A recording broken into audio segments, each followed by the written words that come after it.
안녕하세요. 이범규입니다. 포항의 일월문화원, 울산의 울산문화아카데미, 경주의 문화사람들, 그리고 서울의 서울문화아카데미 회원님들 잘 계셨죠?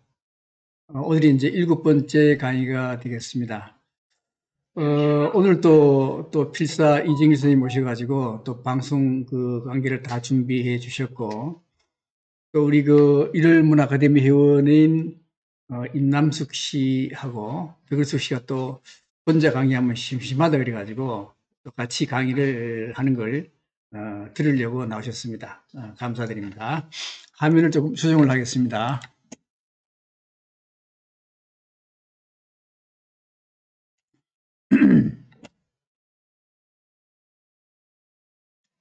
어, 전번에 6번 강의했었는데 두 번 강의한 게 코로나19는 무엇인가에 대해서 2번 강의해 드렸고요. 그 다음에 지구의 경고 3번 강의해 드렸습니다. 그리고 전번 시간에는 아테네 역병에 아테네가 멸망했던 걸 말씀드렸고, 오늘은 천년두에 의해서 로마 제국하고 아스텍 제국이 멸망하는데 그 관계에 대해서 말씀드리고, 또 중세의 유럽 역사를 바꾼 게 페스트입니다. 거기에 대해서 말씀을 드리겠습니다. 이제 천년두인데요.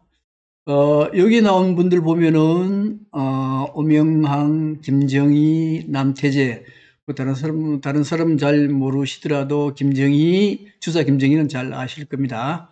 자, 이런 분들 보면 얼굴을 보면요, 얼굴 보면은 조금 좀 그렇죠. 이게 보면 이제 얽었죠. 얽어가지고 특히 또 남태재 이부도 굉장히 많이 얽었습니다. 근데 원래 이제 이런 저 영정을 그릴 때는 되게 얽은 것까지 다 그려야 돼요. 그래서 이런 걸 보면은 조선조에도 천년두가 굉장히 성행했다는 것을 알 수가 있습니다. 근데 이제 천년두가 원래 굉장히 위험한 거거든요. 원래 이렇게 천년두가 온 전신의 발진을 일으켜요. 발진을 일으켜가지고, 거의 치사율이 90% 정도 되는 굉장히 무서운 병이었습니다.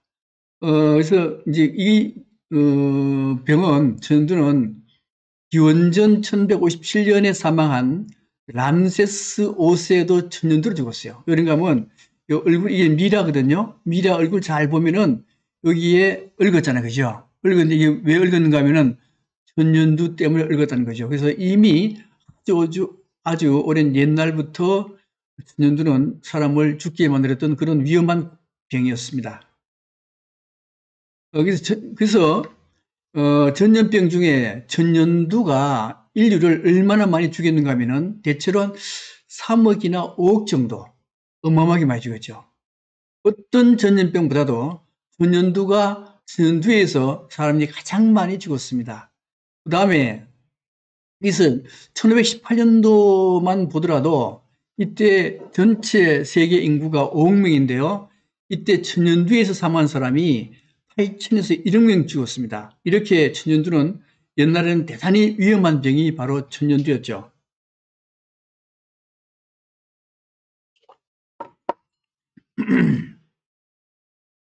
치사율도요. 치사율도 천연두가 옛날에는 거의 90% 정도 치사율을 보였습니다.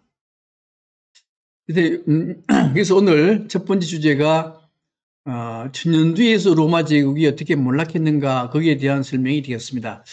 이분이 누군가 하면요, 마르쿠스 아urelius라는 황제입니다. 이게 굉장히 유명한 황제인데 이분은 항상 말을 탄 모습으로 나와요. 그런가 하면은 이분이 제위에 오른 지가 20년 되는데 20년 동안 항상 전쟁터에 있었어요. 그래서 항상 말 탄 황제 마르쿠스 아urelius입니다. 이 아urelius가 살았던 시대는 언젠가면요, 대체로 이제 오현제의 마지막 황제가 누군가 하면 마르쿠스 아urelius입니다. 이게 뭐 이제 로마 제국에 가장 현명한 황제가 5분이 계세요. 근데 5분이 계시는데 이 5분들은 전부 다 아들들이 없어요. 아들들이 없어서 전부 다 양자로 해가지고 황제가 된 분입니다. 특히 이 하드리아누스는 이 마르쿠스 아urelius를 굉장히 좋아했어요. 황제감으로 아주 뛰어나다. 그래가지고 이제 안토니우스 피우스도 하드리아누스의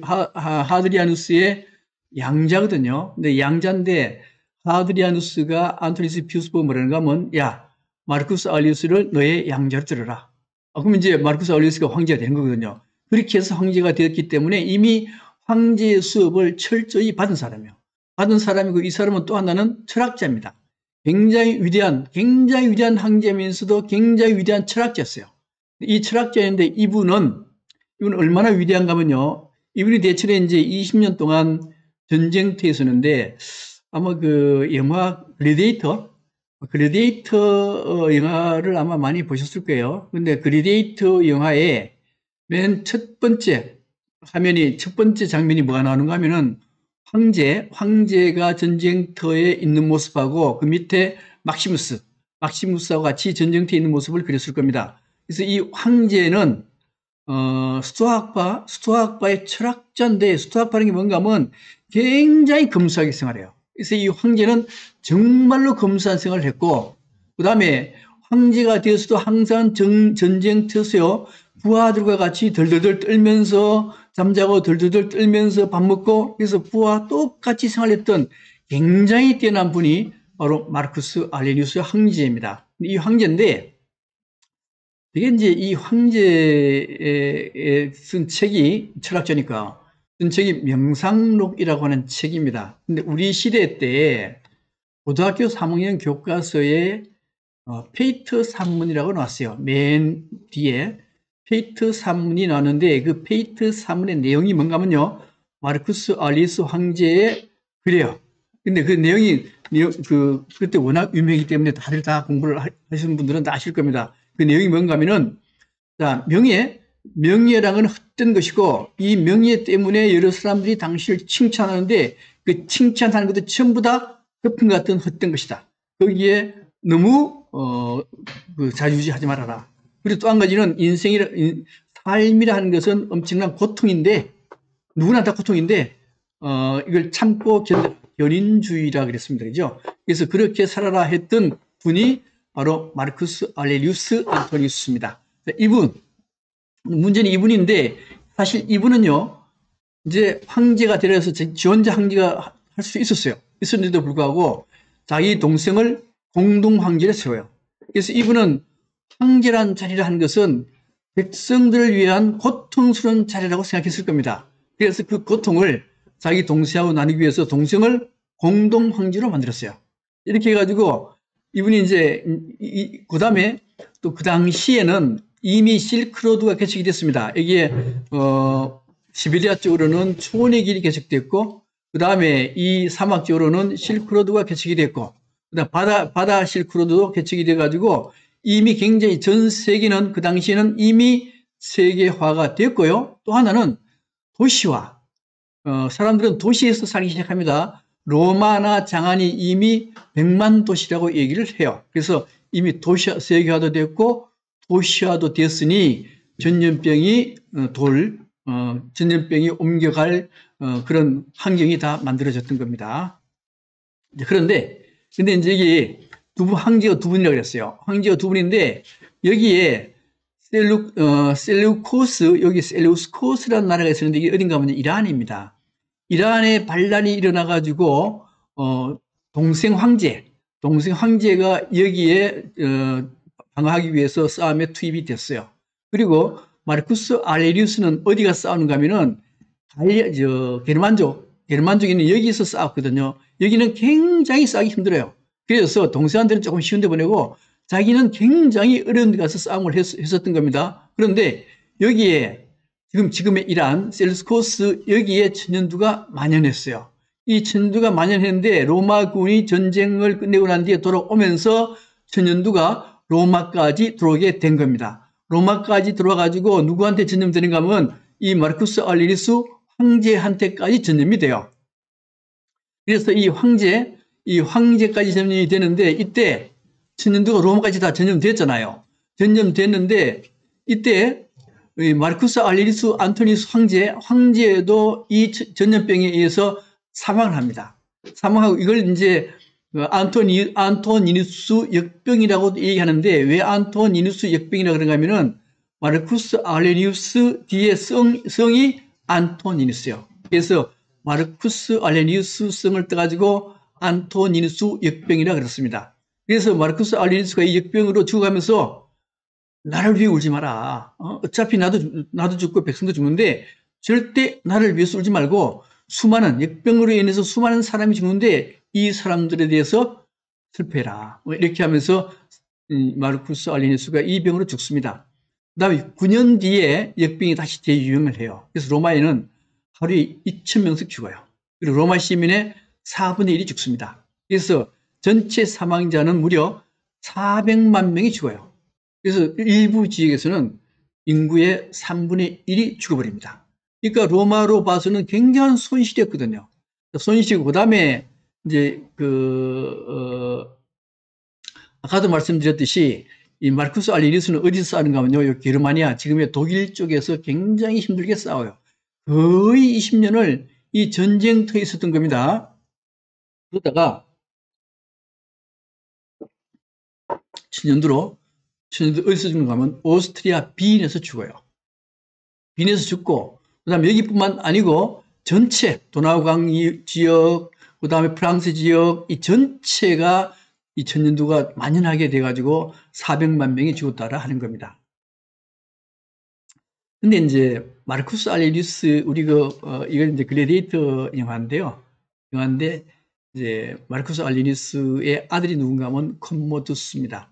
컴모두스, 이게 막시무스잖아요. 근데 이제 컴모두스를 가지고 뭐라는가 하면 호부견자, 호랑이 아버지의 개 같은 아들, 이렇게 얘기를 합니다. 근데 우리 글래디에이터도 잘 보면은 그 당시에 굉장히 검투사하는 그런 걸 많이 보여줬어요. 많이 보여줬는데 왜 그렇게 많이 보여줬는가 하면은 이제 세금, 자꾸만 로마 재정이 부족하니까 세금을 자꾸 많이 걷어요. 그러니까 일반 백성들이 굉장히 가난해집니다. 가난해지니까 일반 백성들이 로마에 집중하게 돼요. 로마에 집중하게 되는데 로마에 집중하게 되니까 도시화가 돼버렸잖아요. 도시화가 되니까 천년두가 옮겨지면서 그렇게 많은 사람이 죽었던 겁니다. 또 하나는 이렇게 사람이 많이 모이면은 불만이 자꾸 쌓이잖아요. 그런가 하면 가난한 사람들 때 모였으니까 불만이 많이 쌓이니까 이 문제를 해결하기 위해서 맨날 월급 잘 주고, 그 다음에 서커스, 운동경기, 검투사 이런 걸로 불만을 제거한 것이 바로 로마 제국이었어요. 근데 그 다음 또 한 가지는 로마의 그 뒤에 여기 한 100년 좀 뒤죠. 100년 뒤에 키프로스 역병이 또 나옵니다. 이 키프로스 역병은 뭔가 하면, 키프로스란 게 뭔가 하면요, 키프로스란 거는 카르타고 주교 이름이 키프리안이에요. 여기 그림이죠, 그죠? 이 사람이 키프리안인데, 요 키프리안이 그 당시에 이 병이 역병이다라고 딱 알아냈어요. 그래서 이 사람 이름을 따가지고 키프로스 역병이라 그러는데요. 이거는 로마를 엄청나게 괴롭혔어요. 그래서 하루에 몇 명이나 죽는가 하면 5,000명이 사망합니다. 5,000명이 사망하는데 문제는 이 당시에 야만족이 자꾸 로마 침략하는 바람에 이걸 방어하느라고 역병 창궐에 대응을 할 수가 없었습니다. 그래서 이때는 전번에 천년두보다도 더 많은 사람이 죽었어요. 이거는 세 번째입니다. 세 번째인데 이 세 번째는 훈족입니다. 훈족은 원래 흉노족이죠. 흉노족인데 이 흉노족이 370년경에 이제 유럽으로 진출을 해요. 진출하니까 이 흉노족이 진출하면서 뭘 가지고 들어오는가 하면요, 천년두를 가지고 들어와요. 그러니까 이게 이동 통로가 열리니까 세계화가 된 거고, 그 당시에 또 큰 도시들이 발달했기 때문에 역시 이것 때문에 사람들이 굉장히 많이 죽어나갑니다. 근데 이제 훈족, 특히 훈족의 아틸라가 굉장히 용맹했잖아요. 그죠? 용맹해가지고 아틸라가 지나간 전에는 모든 걸 쑥대밭으로 만들어요. 아무것도 없게. 그래서 유럽 사람들은 아틸라를 뭐라 그런가 하면 신이 내린 재앙이다. 왜요? 모든 걸 다 파괴시켜버리거든. 근데 이 사람이 이제 훈족이 이탈리아 북부에 침략해요. 이제 이탈리아 북부에 침략하잖아요. 북부까지 침략하는데 문제는 로마 안으로 안 들어갑니다. 왜 그런가 하면 이 당시에 이미 천연두가 창 걸려가지고 도저히 들어갈 수 없어가지고 퇴각해버립니다. 근데 이때 이제, 아틸라가 나중에 이 아틸라 결혼식 하면서 결혼식 첫날 밤에 복상사로 죽어버려요. 그렇게 해서 이제, 훈족은 끝이 나게 되는 겁니다. 이렇게 해서 이제 로마가 세 번이 거쳐가지고, 이렇게 천년 뒤에서 굉장히 괴롭힘을 당하면서 국력은 점점점 약하게 돼서 결국 로마는 멸망의 길에 멸망을 하게 되는 겁니다. 476년에 멸망하게 되죠. 그 다음에 이제 남미 문명인데요. 이 남미 문명도 사실은 힌두교로 멸망해요. 멸망하는데, 자, 라틴 아메리카에 있는 문명이 세 개가 있습니다. 하나는 멕시코에 있는 아스텍 문명이고요. 또 하나는 유카탄 반도에 있는 마야 문명이고, 또 하나는 페루에 있는 잉카 문명, 세 개의 문명이 있습니다.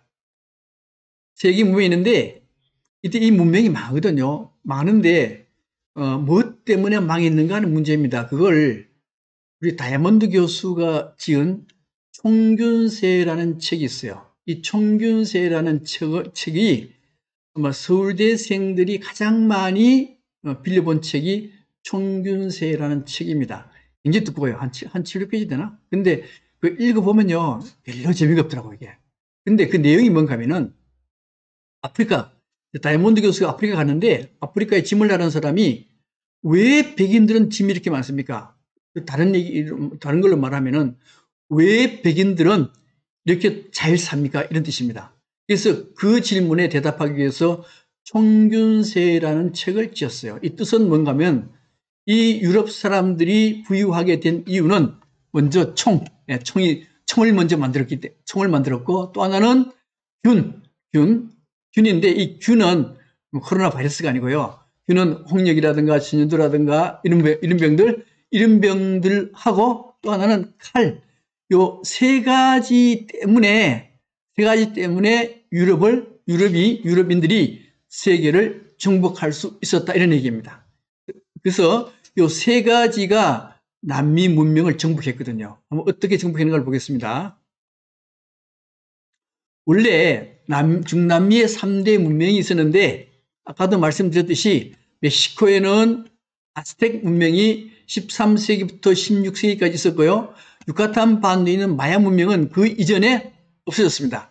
없어진 이유는 여러 설이 많지만 그중에 가장 유력한 설이 여기에 2년 동안 비가 안 왔어요. 날씨면 기후변동이죠. 비가 안 오는 바람에 여기에 있던 1000만 명 이상 되는 마야인들이 거의 다가 죽음을 당했습니다. 그래서 이거는 마야 문명은 유럽인들이 침략하고는 관계없이 멸망한 거예요. 그 다음에 페루에 있는 잉카 문명인데 그래서 잉카 문명하고 아스텍 문명은 유럽인들이 침략해서 멸망해 버립니다. 한번 그 과정을 볼게요. 먼저 이제 스페인에 있는 사람이 이제 아메리카 탐험대를 만든 사람이 브루테스라는 사람이요. 이 사람은 스페인의 시골 하급 귀족입니다. 귀족인데 이게 정확한 인원은 잘 알 수가 없고 한 200~300명 되는 탐험대를 조직을 해요. 그래서 이게 라틴 멕시코로 들어옵니다. 멕시코 거기가 아스텍 문명이 있었죠, 그죠? 아스텍 문명이 이제 있어서 들어오는데 배에서요, 몇 달 동안 항해를 했으니까 뭘 필요도 없습니다. 내리자마자 약탈을 해요. 약탈해가지고 200명으로 아스텍군 4,000명을 몰살시키기도 합니다. 그리고는 금은 채취를 위해서 원주민을 학살을 시작해요. 학살 시작하는데 어떻게 하는가 하고 또 하나 전쟁하는데 어떻게 전쟁하는가 하면요. 이제 아스텍 아까 코르테스군은 23기의 말탄 병사들만 있어요. 있고 아스텍군은 4만 명이 있었습니다. 23명하고 4만 명하고 싸우면 어떻게 되겠어요? 보통 생각하기에는 23명은 싸움도 안 될 거라고 생각하잖아요. 그죠? 그런데 문제는 이 이 아스텍, 코르테스 군대들은 총하고 칼을 가지고 있어요. 그 다음에 아스텍 군들은 어떤 무기를 가지고 있는가 하면 몽둥이만 가지고 있습니다. 이게 아스텍 문명은 굉장히 뛰어난 문명이지만은 쌓아놓은 무기는 굉장히 빈약해요. 그래서 몽둥이하고 방피만 가지고 있어가지고 몽둥이로 사람을 때려서 죽여요. 사실 이 아스텍 문명은 사람을 잘 안 죽입니다. 몽둥이로 때려서 기절시켜서 데리고 와가지고 이제 희생제의 신한테 그 사람을 죽여서 바쳐요. 이런 것 때문에 이제 몽둥이로 때린 것밖에 없어요. 청동기도 없습니다. 그래서 무기는 할도 없어요. 무기는 말도 없고 아무것도 없어요. 무기는 오로지 몽둥이밖에 없어요. 석기시대입니다. 그래서 이 석기시대 4만 명하고 그 다음에 철기시대에 23명이 붙었는데 23명이 사무엘한테 이깁니다. 어떻게 이긴가 하면 요 날카로운 칼로 이 아스텍 군의 손목과 발목을 잘라버려요. 다른 건 안 자릅니다. 그냥 손목 같은 거 팍팍 잘라버려요. 잘라버리니까 이 4만 명의 아스텍 군이 져버려요. 지는데 또 문제는 그리고 나서는 유럽인들이 굉장히 잔인하게 놀아요. 얼마나 잔인하게 노는가 하면은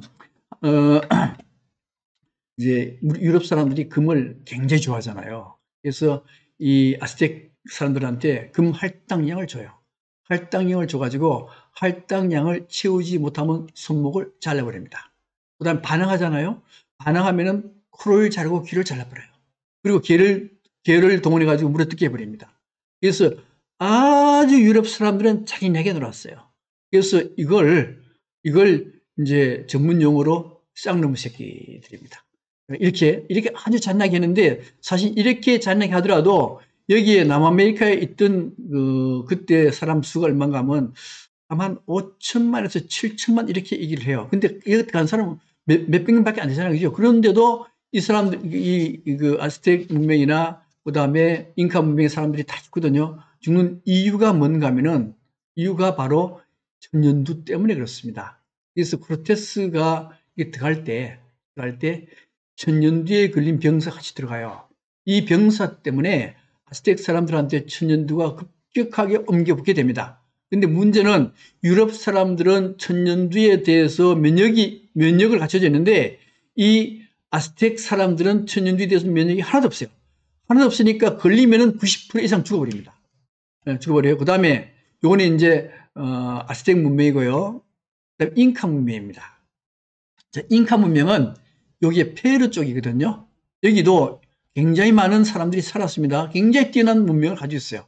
여기 누가 들어가는가 하면 피사르가 들어가요. 1532년에 피사르가 들어가지고 잉카를 정복합니다. 이제 들어간 인원이 얼마인가 하면 인원이 168명이 들어가요.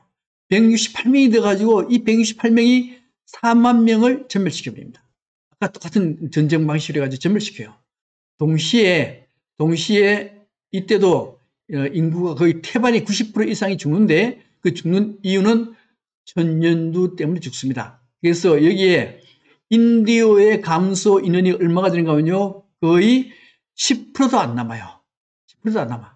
거의 다 죽습니다. 죽는데 총칼이 아니고 아까 그 유럽 사람들이 세계를 지배했던 거는 총균쇠잖아요. 그죠? 총은 우리 총이고 그 다음에 균은 힌두병, 천년두, 그 다음에 쇠는 칼이에요. 그런데 그 중에 특히 거의 다 죽은 이유는 균이었습니다. 균에 의해서 천년두에서 거의 모든 사람들이 다 죽어버려요. 그 다음에 마찬가지로 텍사스 쪽에서도요, 95%다 죽습니다. 그러니까 북아메리카든 남아메리카든 90% 정도 사람들이 다 죽어버려요. 사람 부족하죠. 사람 부족하니까 어떻게 하는가 하면요. 아프리카의 흑인을 잡아다가 노예 무역을 해요. 그래서 여기 노동력 부족한데 아프리카의 흑인을 잡아서 노예로 삼아가지고 여기에 농사를 시켜 먹게 되는 겁니다.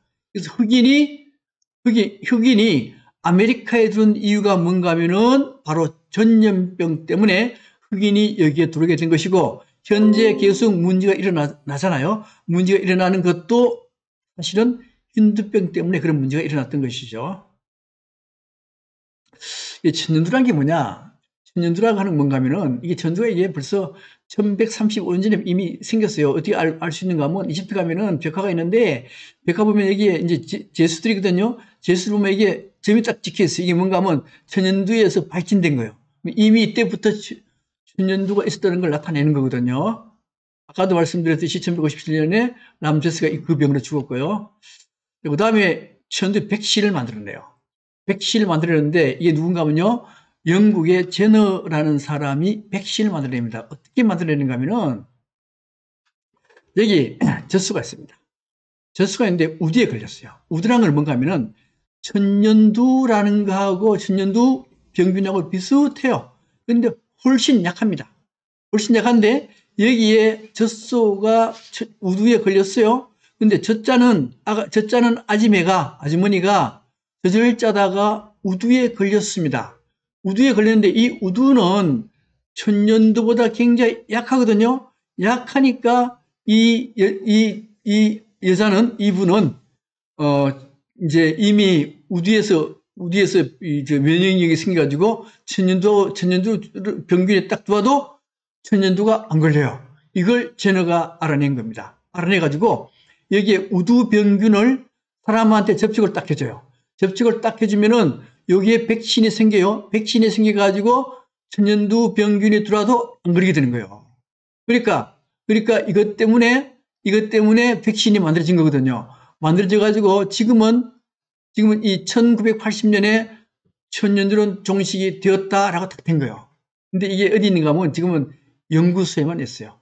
연구소에만 있는데 이 연구소에 있는 천년두가 병균이 만약에 유출되면 큰 문제가 됩니다. 또 일단은 1980년에 천년두가 없어졌다. 그러니까 바이러스에 의해서 완전히 없어진 건요, 오로지 유일하게 하나가 있는데 그게 바로 뭔가 하면 천년두라고 하는 겁니다.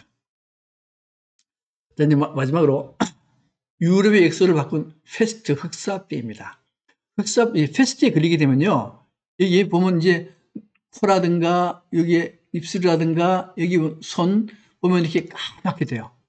감염되면은 패스트에 감염되면은 여기가 좀 더 까맣게 됩니다. 그래서 이 병을 흑사병이라고도 해요. 원래 패스트라는 한 거는 뭔가 하면은 일반 전염병, 일반 질병을 보통 패스트라 그래요. 어떻게 옮겨지는가 하면, 우리 동물의 50% 이상이 설치류입니다. 쥐 같은 거. 쥐 같은 건데, 이 쥐가 만약에 패스트에 걸렸어요. 패스트에 걸리면 쥐는 죽습니다. 근데 다른 설치류는 패스트에 걸려도 죽진 않아요. 근데 이게 쥐가 패스트에 걸리면 죽지만은 요때 벼룩이, 쥐에 붙어 있던 벼룩이가 피를 빨아먹고 요게 사람한테 와서 벼룩이가 물면은 패스트가 걸리게 되는 겁니다. 요거는 림프절 패스트가 되고요. 그 다음에 폐 패스트가 있습니다. 폐 패스트라고 하는 것은 사람과 사람과의 전염이 돼요. 이게 굉장히 위험하죠. 이제 패스트 위에 전파 경로가 되고요.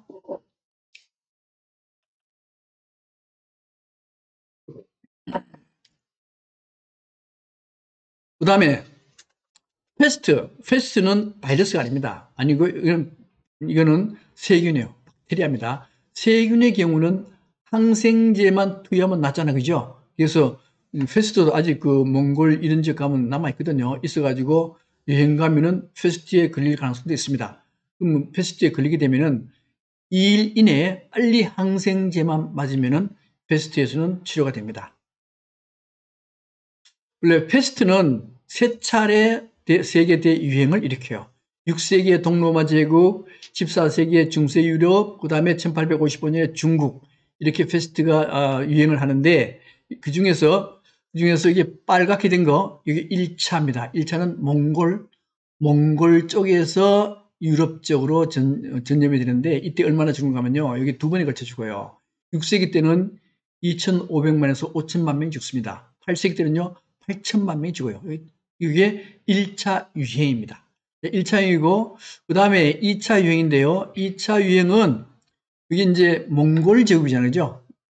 몽골 제국, 패스트가 이상하게, 이게 중국에서 전파가 되더라고요. 자꾸만. 근데 이제 몽골 제국이 유럽으로 침략해 들어가요. 이렇게 해서, 그 다음에 이런 길로 쳐들어가는데 이게 뭔가 하면은 지금의 그 중국 몽이라고 해서 1대1로라는 게 있잖아요. 그죠? 1대1로의 육상 통로입니다. 육상 통로가 전에 몽골이 유럽으로 침략해 들어갔던 통로가 돼요. 이 통로를 통해 가지고 패스트가 같이 들어가는 거예요. 같이 가는데 이 발생한 것은 아마 그 몽골 제국이 금나라와 남송을 치면서요, 식량이 부족하잖아요. 식량이 부족하니까 쥐를 잡아먹을 가능성이 굉장히 많습니다. 쥐를 잡아먹는데 이 쥐가 페스트에 걸린 쥐를 잡아먹다가 인간한테 페스트가 감염이 됐다라고 추정을 해요. 그래서 이 사람들이 감염돼 가지고 이제 어디로 가는가 하면은 여기 실크로드를 통해 가지고 어디로 가는가 하면 흑해입니다. 흑해 크림반도에 카파란 도시가 있어요. 카파란 도시에서 카파란 성을 함락시키기 위해서 막 공격해요. 공격하는 잘 안 떨어져 이게. 안 떨어지게 어떻게 하는가 하면요. 이제 이게 카파 성입니다. 성이고 요거는 뭔가 하면요. 투석기요. 투석기라는 게 뭐예요? 성을 공격할 때 돌을 날려서 성을 부수는 거잖아요. 그죠? 근데 요 투석기 위에 돌 대신에 여기에 천연두에 걸린 여기 시신입니다. 천연두에 걸린 시신을 올려가지고 투석기에서 싸가지고 카파성 안에 천연두에 걸린 시신이 떨어지게 해요. 그래서 이 카파성에 천연두가 만연하게 되는 겁니다. 그러니까 이때 벌써 생물학전이 시작된 거죠. 이제 이렇게 된 상태가 되고, 그 다음에 몽골군은 철수를 해요. 철수하니까, 그 다음에 카파성에서 이제, 카파란 성은 제노바의 식민도시요. 그래서 카파성에서 배가, 12척 배가 제노바로 향해 가요. 향해 가는데 이 12척 배가 제노바, 시칠리아 탁 갔더니만 12척 배에 있는 사람이 거의 다 사망했고, 살아있는 사람도 몸에 고름이 나가지고 거의 다 죽을 지경이에요. 그래서 여기 흑해에 있는 카파에서 전염병이 요 항로를 따라서 시칠리아를 거쳐서 제노바까지 옮겨갑니다. 제노바까지 가가지고는 전 유럽으로 페스트가 다 옮겨가요. 그래서 유럽은 페스트가 대유행하게 되는 겁니다. 그래서 대유행해가지고 이제 이게 빨갛게 칠한 게 남부 쪽, 유럽의 남부 쪽은 1347년에 이게 페스트가 유행하게 되고, 중부 쪽은 그 1년 뒤 1348년에 유행하고, 그다음에 시베리아 이쪽은 1349년, 그러니까 2년 만에 전 유럽이 페스트로 완전히 대유행을 하게 됩니다. 그래서 얼마나 많은 사람이 죽었는가 하면은, 근데 또 하나가 있어요. 유태인 문제입니다. 근데 이제 문제는 다른 민족들은 막 죽어나가는데 유태인들은 안 죽는 거예요. 안 죽으니까 그 다음에 또 한 가지는 유럽 사람들은 사람이 죽으면은 굉장히 원한이 가득 차 있잖아요. 그래서 그 화풀이 대상을 찾으려고 그래요. 그 화풀이를 누구를 딱 잡았는가 하면 유태인들을 화풀이 대상으로 삼은 거예요. 삼았는데 문제는 유태인들은 종교적인 것 때문에 몸을 굉장히 청결합니다. 청결히 해가지고 다른 민족들은 페스트로 막 죽어나가는데 유태인들은 안 죽는 거예요. 안 죽으니까 어떻게 소문내는가 하면 유태인들이 이 페스트를 옮겼다. 그래서 유태인들을 완전히 학살시켜버립니다. 원래 세계적으로 어느 나라를 가든 이제 유태인들을 막 학살해요. 러시아에서도 학살하고 독일도 학살하고 막 학살하잖아요. 스페인도 학살하고. 유태인은 가는 곳마다 학살을 당해요. 학살을 당하는데 그 학살당한 이유가 뭔가 하면요. 물론 이 사람들은 법을 잘 지키지만은 돈이 있는 곳에는 물불 안 가리고 뛰어들어요. 예를 들면은 조지 소로스 아시죠? 그죠? 조지 소로스나 짐 사이먼 이런 사람이 전부 다 유태인들인데 이 사람들은 헤지펀드의 대가들이요. 굉장히 큰 헤지펀드를 가지고 있습니다. 이 사람들이 남의 나라의 이게 비극적인 사건이 생기면 거기 뛰어들어서 돈 벌어요. 예를 들면은 일본의 버블 붕괴 터졌을 때 일본 굉장히 어려웠죠. 유태인들이 뛰어가서 무지무지하게 돈 많이 법니다. 우리 IMF 터졌죠. IMF 터졌을 때도 이 유태인들이 뛰어와가지고 돈 엄청나게 벌어가요. 법은 어긴 게 아니에요. 법은 어긴 게 아닌데 그런 짓을 하니까 항상 유태인들은 유난을 사는 거죠. 그래서 때만 되면 유태인들 그냥 죽여버리는 거예요. 그래서 이때도 유태인들 너무 박해가지고 유태인들 공동체가 완전히 와해돼 버립니다. 이런 일도 있었고요. 또 한 가지는 그다음 이집트 옮겨온 이집트에도 인구의 3분의 1이 죽어버립니다. 죽고 난 뒤에 힘이 약해져가지고 나중에 오스만 터키의 식민지가 돼버려요. 그 다음에 온나라 제국도요, 인구의 30%가 사망합니다. 페스트로. 그래서 온나라가 약화되어서 나중 결국 멸망하게 되고요. 그 다음에 또 한 가지는 유럽도요, 페스트로 인해가지고 3분의 1이 다 죽습니다. 죽는데 문제는 중세 유럽은 어떤 제도인가 하면요, 봉건 제도입니다. 봉건 제도라고 하는 것은 왕이 있어요. 왕이 있는데, 왕이 토지가 땅이 넓으니까 다 다스리기 힘들잖아요. 그죠? 그러니까 자기의 권력을 영주한테 줘요. 영주한테 줘가지고, 너는 이 지역을 다스리고 세금은 나한테 갖다 바쳐라. 이렇게 하는 겁니다. 그래서 이 영주가 기사, 밑에 그 밑에 기사가 있어가지고, 기사들이 농노들을 부려서 농사를 짓게 해요. 그래서 이 중세 봉건 제도는 왕, 제후, 기사, 농노 이런 제도로 되어 있습니다. 근데 여기서 이제 다른 사람들은 전부 놀고 먹고 농노들이 열심히 일해서 먹여 살리는 거예요. 근데 페스트가 유럽에 창궐했을 때 어떤 사람이 거기 죽는가 하면요, 농노들이 죽어요. 전염병이 창궐할 때는 보통 약자들이 희생을 당합니다. 코로나19도 마찬가지죠. 어느 전염병이든 약자들, 사회적 약자들이 희생당해요. 이것도 마찬가지로 사회적 약자인 농노들이 거의 다 희생이 되어버립니다. 희생되니까 농사 지을 사람이 없네? 농사 지을 사람이 없으니까, 이제 노동자 임금이 팍 뛰는 거예요. 얼마나 뛰는가 하면 400% 뛰어. 4배나 뜁니다. 밀리 가격은 똑같은데, 임금이 400% 뛰니까 문제되잖아요. 그죠? 문제되니까 어떻게 하는가 하면, 이제 그 기득권자들이 임금 상승을 기득권 법으로 억제하려고 그래요. 억제하려고 그러니까 농민들이 반란을 일으킵니다. 반란을 일으키면서 중세 농노 제도가 붕괴가 돼요. 붕괴가 되면서 뭐라 되는가 하면요, 중앙 집권 국가로 바뀝니다.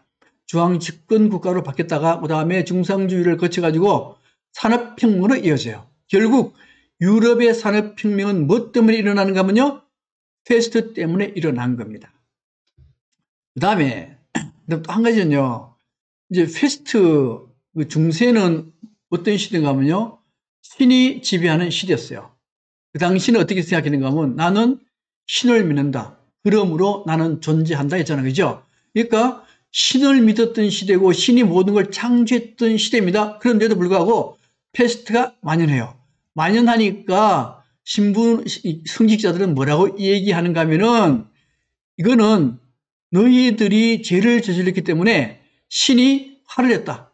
화를 내가지고 너희들을 죽이려고 한다. 그러니 너희들 스스로 죄를 고백해라. 그래서 이 사람들이 죄를 고백하면서 자기 몸을 막 때려요. 그런가 하면 이제 내가 잘못했다고 이렇게 때렸거든요. 근데 사실 페스트가 신의 형벌일까요? 신의 형벌이냐 아니냐에 대한 얘기가 어디서 나오는가 하면은 까미의 페스트에서 납니다.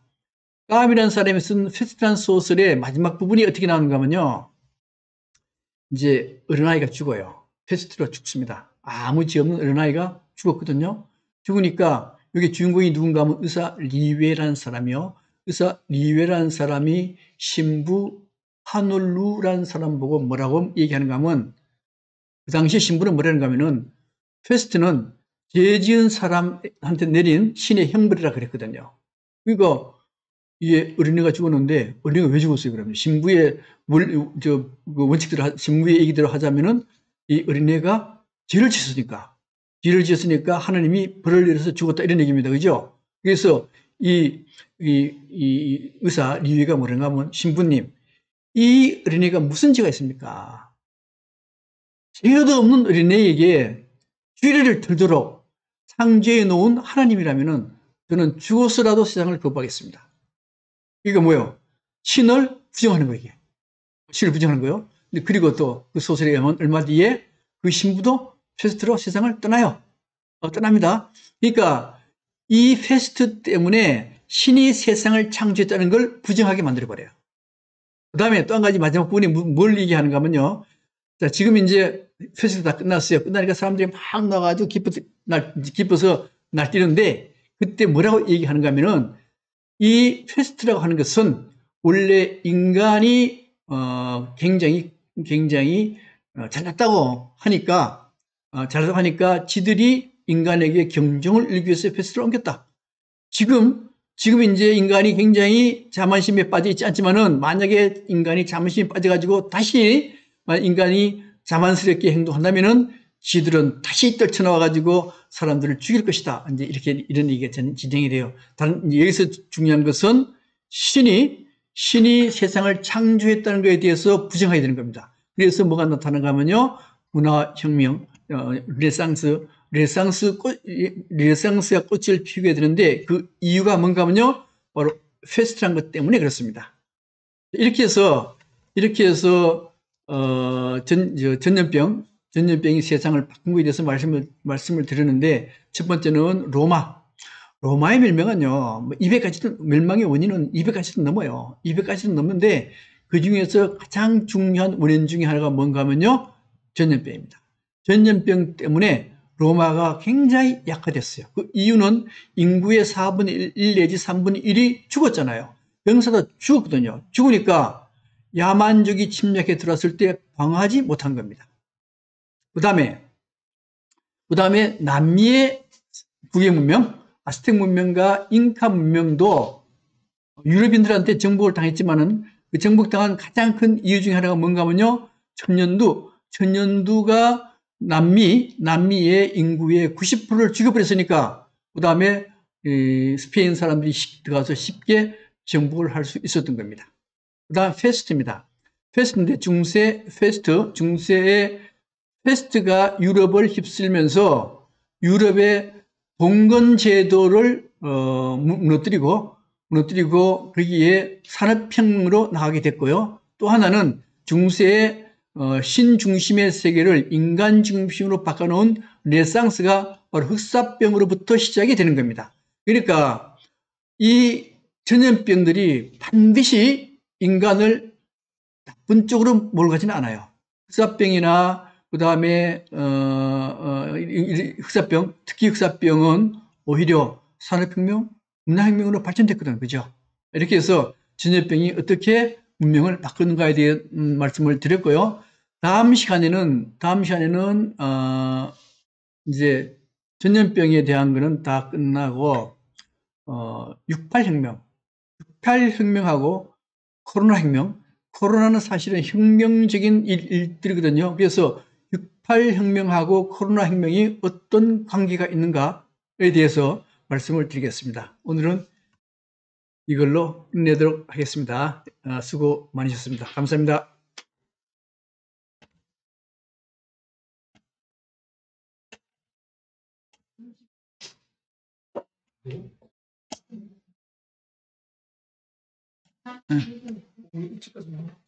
네, 끝났어요.